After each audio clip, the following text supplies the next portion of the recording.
Hey guys, welcome to another episode of Create Brevity. And you'll notice that for this episode, we took a little bit of time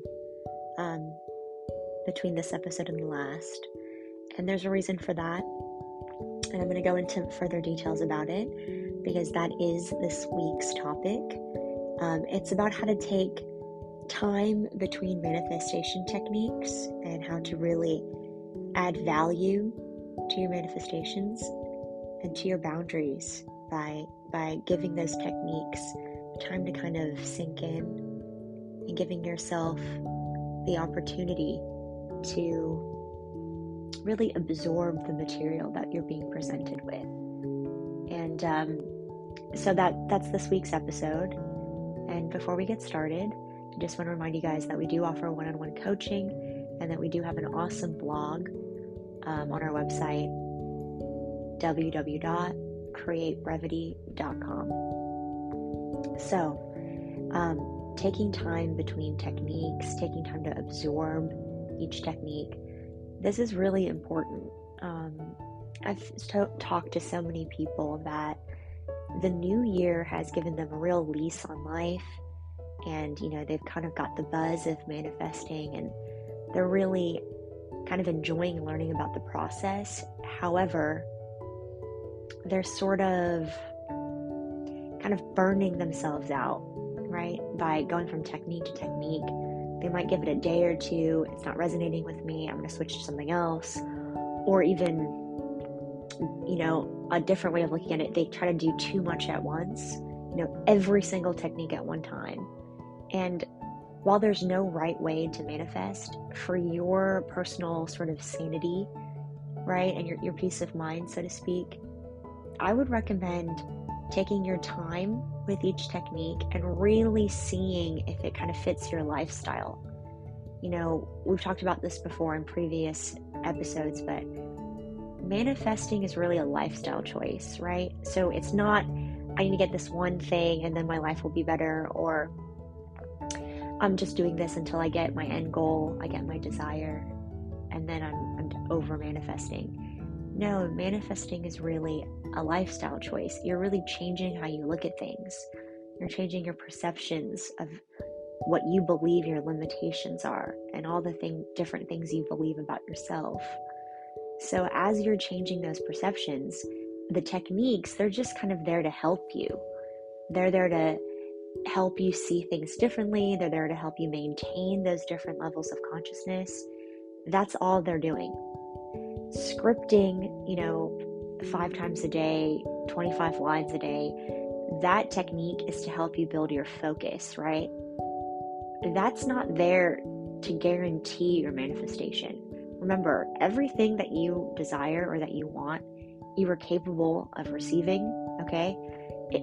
Some people say you already have it, it's already done, right? All you have to do is shift into the reality where it's yours. What you're doing is you are becoming the person who has your manifestation, right? And you're doing that through your focus work, right? You're doing that by allowing yourself to have the manifestation.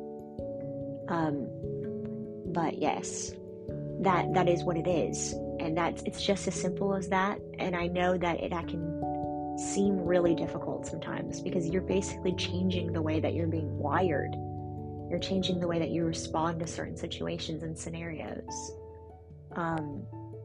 But yes, that's essentially what we're doing. So it takes time, and sometimes with different techniques, I found this in my own experience, where you'll try a technique and it might not resonate at first, and the response to it is actually kind of a clue as to why you're feeling a certain type of way, or it might be a hint as to a certain limiting belief that you might have. And I'll give you a personal example. I used to hate saying affirmations. I don't know why, but it kind of felt like I was forcing myself to believe this narrative, or I was being delusional in that way. And I realized the reason why I was feeling that way and what my body was trying to tell me. I felt uncomfortable, right? My body was shifting. If I was sitting down, I was shifting in my seat. If I was, laying down, trying to get relaxed and trying to affirm, I would kind of wiggle around, I would squirm, and I felt uncomfortable. And the reason why I did is because it was giving me that delusional feeling. I was not embodying the person that really believed that they could have all of these things. So when I said all of these things out loud, even to myself, it felt like I was lying to myself. And I realized that that was something that I needed to work on. Not the affirmations themselves. The affirmations were just a hint to my belief, but I needed to work on that belief. I needed to figure out why I had that. And once I sorted it out, I found that the affirmations came pretty naturally into my head, right? They would manifest themselves as self-talk. I would talk to myself differently. So manifestations became easier for me to say. I wouldn't have that uncomfortable, jerky response to the thoughts in my own head, the words I was saying out loud to myself. And as you become more and more comfortable embodying the person who has your manifestation, the less you'll even have to affirm.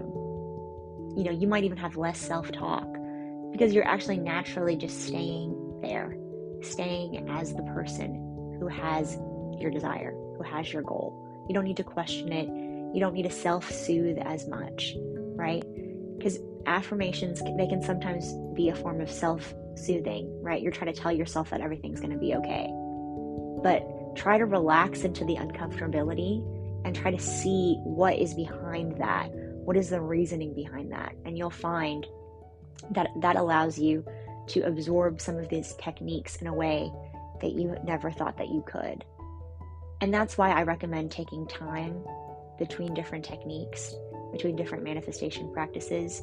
I think it's awesome that people are using the new year to try something out, but I also think we should use the new year to kind of figure out what's underlying cause, what's the root cause of our uncomfortability with some of these techniques.